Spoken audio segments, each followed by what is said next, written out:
Book of history के मौजूद नाजरीन, तमाम देखने और सुनने वालों को मेरा सलाम।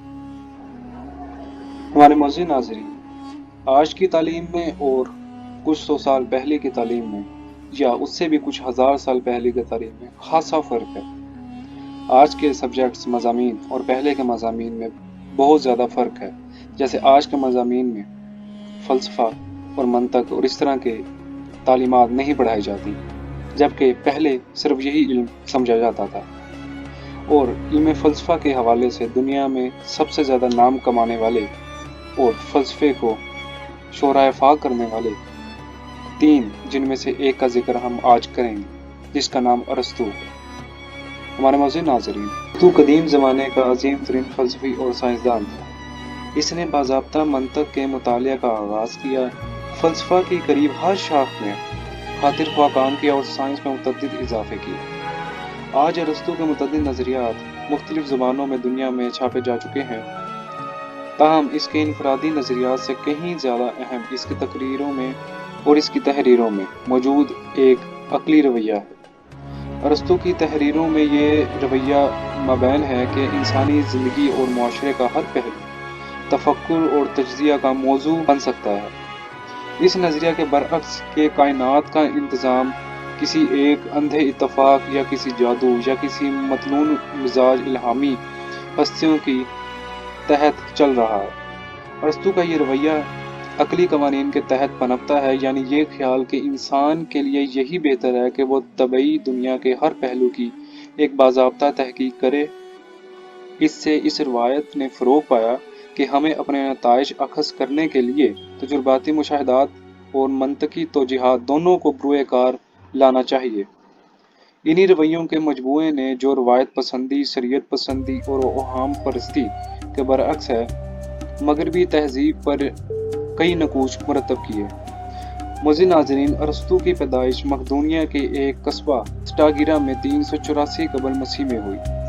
साथ ही साथ आपको स्टागिरा के बारे में बताते चलें कि स्टागिरा को स्टागिरा, स्टैगिरस और स्टागेरा भी कहते हैं, और ये एक कदीम यूनानी शहर था जो जज़ीरा नुमा चालकेडिस के मशरकी साहिल के करीब वाक़या था, जो अब यूनानी सूबे वस्ती मकदूनिया का हिस्सा है। बहरहाल इसका बाप एक मुमताज़ तबीब था। 17 बरस की उम्र में अरस्तू एथेंस में अफलातून की एकेडमी में दाखिल हुआ। अफलातून कौन था और इसका फ़लसफ़ा क्या था नाज़रीन, ये भी आपको अगली वीडियोज़ में बताएंगे। 20 बरस वो वहाँ रहा। अफलातून की मौत के थोड़े अरसे बाद ही इसने एकेडमी छोड़ दी। अरस्तू को अपने बाप की तरफ से इल्मी हयातियात और इल्मी साइंस में दिलचस्पी पैदा हुई। अफलातून की ज़ेरे निगरानी इसकी फ़लसफ़ियाना इस्तगराक में दिलचस्पी बढ़ती रही और 342 क़ब्ल मसीह में अरस्तू मकदूनिया वापस आकर बादशाह के 13 साला बेटे का ज़ाती मुअल्लिम बन गया, जिसे बातज़ा सिकंदर आज़म के नाम से जाना गया। जी नाज़रीन, यही वो सिकंदर आज़म था। अरस्तू ने मुतअद्दिद बरस सिकंदर की तालीम व तरबियत की। 335 क़ब्ल मसीह में सिकंदर की ताज पोशी के बाद अरस्तू वापस एथेंस आ गया, जहाँ इसने अपना मदरसा लैसियम के नाम से कायम किया। अगले 12 बरस इसने एथेंस में बिताए।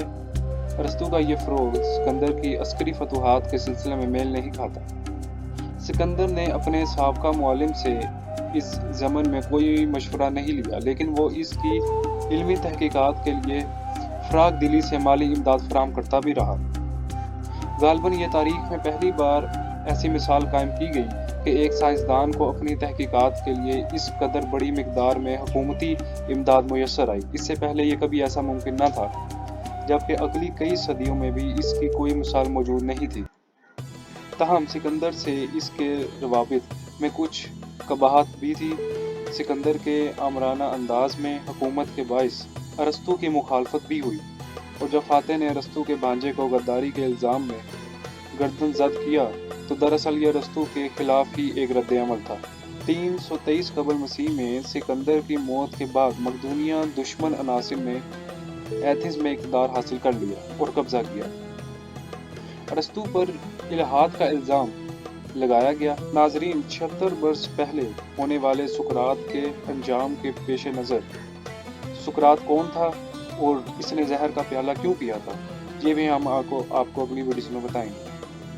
बहरहाल, सुकरात के अंजाम के पेश नज़र अरस्तु शहर से फरार हो गया, क्योंकि जिस तरह सुकरात को जहर का प्याला पिलाया गया, उसने ये सोचा कि शायद यही अंजाम इसका भी ना हो जाए। इसने कहा कि वो एथेंस को फ़लसफ़े के खिलाफ गुनाह के इर्तिकाब का दूसरा मौका हरगिज़ नहीं देगा। चंद माह बाद ही 62 वर्ष की उम्र में 322 कबल मसीह में जिलावतनी में ही वो चल बसा। अरस्तु की तहरीरों की तादाद ही हैरान कुन है। कदीम कामूसों में इसकी किताबों की तादाद 170 लिखी जाती है, जिनमें से फ़कत 47 बाकी बच गई और बाकी का कुछ पता नहीं। लेकिन महज इन किताबों की तादाद ही नहीं, इसकी इल्मी अक्ल भी फिल असल हैरत अंगेज़ है। नाज़रीन, इसकी साइंसी तहरीरों में इस दौर के साइंसी अलूम पर मुश्तमिल एक कामूस भी शामिल है। अरस्तु ने इल्म फल्कियात, इल्म हैवानात, इल्म तौलीद, इल्म जुग्राफिया, इल्म तबकातुल अर्ज़, तबीयत, इल्मुल बदान और इल्म अफ़ाल-ए-ज़ा के अलावा कदीम यूनानियों के इल्म की करीब हर शाख में बेपाया काम किया। इसकी साइंसी तहरीरों का एक हिस्सा पहले से हासिल शुदा मालूमात की तदवीन और तरतीब में मुश्तमिल है। कुछ हिस्सा इन मालूमात पर मबनी है जो इसके उजरतदार मावीन ने इसके लिए हासिल की थी, जबकि बाकी हिस्सा खुद इसके अपने लातादाद मुशाहिदात का नतीजा है। इल्म के हर मैदान में एक मश्क माहिर की हैसियत हासिल करना बड़ी बारीकी का काम है। अरस्तु का रुतबा इससे कहीं ज़्यादा बुलंद है। वो एक हकीकी फ़लसफ़ी भी था। इसने नज़रियाती फ़लसफ़े के हर शोबे में अहम इजाफे भी किए। इसने जिन मौज़ूआत पर लिखा वो यूँ हैं: इखलाकियात, मबाद तबीयत, नफ्सियात, मुआशियात, इल्हायात, सियासियात, खिताबत और जमालियात। इसने तालीम व तदरीस, रवाज और एथेंस के आइन पर भी खासा काम किया, और इसका एक काम ये था कि ये मुतअद्दिद रियासतों के आइन को इसने एक जगह जमा किया। इसके तकाबली जायज़े का मौजू था। इनमें गालबन सबसे अहम काम इसका मंतक का नज़रिया है। अरस्तु को अमूमी तौर पर फ़लसफ़ा की इस अहम शाख का बानी तस्वुर किया जाता है। ये इसके ज़हन की मंतक हैयत ही का नतीजा था कि इस कदर शोबों में यकसा बसीरत और इम्तियाज़ हासिल किया। यह इसके ज़हन की मंतकी हैयत ही का नतीजा था कि इस कदर शोबों में यकसा बसीरत और इम्तियाज़ हासिल किया। इसमें ख्यालात को मुनज़्ज़म करने का मलका था। हमारे मौजूद नाज़रीन, अरस्तु का बाकी फ़लसफ़ा और इसके मंतक हम आपको अगली वीडियो में बताएंगे। और फ़लसफ़े और मंतक की इस कड़ी को आप कितना सराहते हैं, हमें कमेंट सेक्शन में अपने इज़हार राय से आगाह करना मत भूलिएगा। तब तक के लिए हमें दीजिए इजाज़त। खुदा हाफ़िज़।